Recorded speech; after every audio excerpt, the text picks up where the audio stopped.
Big and exclusive only on India Today since the Jammu drone attack. First word now from the Army Chief, General M.M. Naravane, on the drone attack.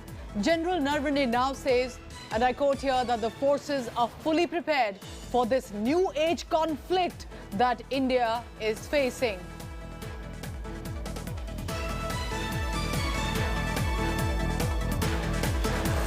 Like the terror attack that took place at the Jammu Air Base, can we prevent the next terror strike? Drones will be increasingly used in all sorts of combat in the future, both by state and non-state actors. And we will have to factor this in all our future planning that we do. And as I mentioned in my address, we are catering for both the offensive and use of drones, as also focusing on the defensive measures or the counter-drone systems or measures that we need to adopt to prevent any attacks on our critical facilities by drones and their use whether by state or non-state actors. And Senior Executive Editor Gaurav Sawant conducting that exclusive interview. Gaurav is now joining me as well. Gaurav, very clear questions, very crisp answers, but the one that we heard just now is very pertinent. This is about new age conflict. What do you really have a key takeaway from this interview with regard to the drones that are now being used for terror attack against India? Gaurav. You know, Chief of the Army Staff was very clear. General Naravane is talking about whether it's state or non-state actors or hybrid operations, the use of drones is the next big challenge that the armed forces face. And this is a challenge which is not restricted to one base at Jammu or one location in Jammu and Kashmir. Incidentally, what's also extremely pertinent at this point of time is the talk of the ceasefire holding along the line of control, all along the LC. Infiltration down, ceasefire holding, terrorist activities are down in Jammu and Kashmir. So that's a major improvement.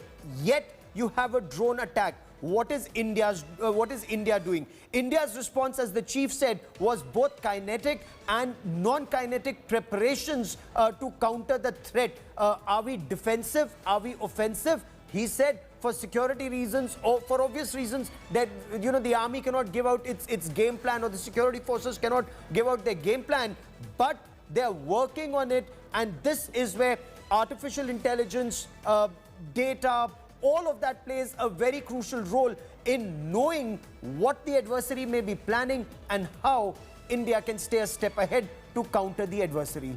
Gaurav, also for the benefit of our viewers, tell us about other key takeaways from this elaborate interview, because this is very crucial with its timing. It is coming since that drone attack took place in Jammu's Air Force Station. Drones are being notified, and of course the forces are stepping up around the border in this new age conflict. This indeed is, for you've covered counter-terror operations in Jammu and Kashmir and activities, Pooja. So the Indian Army has multi-tiered security. You have your battalions at the line of control. You have your battalions and soldiers deployed in the depth areas. And then you have forces, including the police and Central Armed Police Forces in the hinterland along with the army.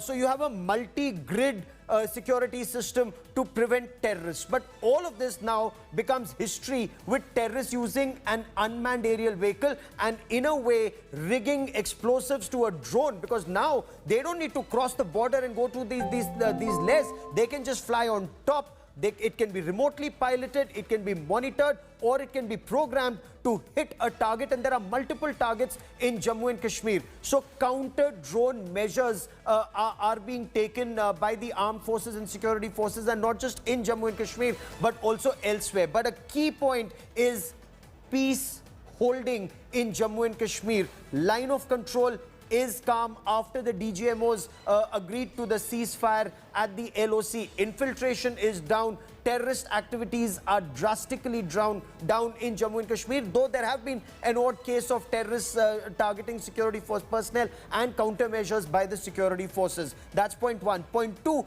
extremely crucial, peace also holding at the line of actual control. On the question of other friction points, so there was a withdrawal, mutual withdrawal from the south bank of Pangong Tso after QPQ operations by India. So both India and China have mutually withdrawn. But Gogra, Hot Spring, Depsang, the other friction points, dialogue is still on. And as the chief indicated, that conversations at diplomatic level, military level will take these talks ahead. No timeline just as yet on when that withdrawal will take place. Gaurav, stay on for me because clearly with this very crucial interview, I would want the viewers to again listen in what he has said. Remember, this is the army chief talking about the drones that are being accessible, that are being used to attack India. Listen in again to the Chief of Army Staff General M.M. Naravane speaking to Gaurav Sawant. Like the terror attack that took place at the Jammu Air Base, can we prevent the next terror strike? Drones will be increasingly used in all sorts of combat in the future, both by state and non-state actors. And we will have to factor this in all our future planning that we do. And as I mentioned in my address, we are catering for both the offensive and use of drones, as also focusing on the defensive measures or the counter-drone systems or measures that we need to adopt to prevent any attacks on our critical facilities by drones and their use whether by state or non-state actors. Right, so that is the Army Chief speaking to India Today, and you can catch this interview through the day on India Today and of course on indiatoday.in.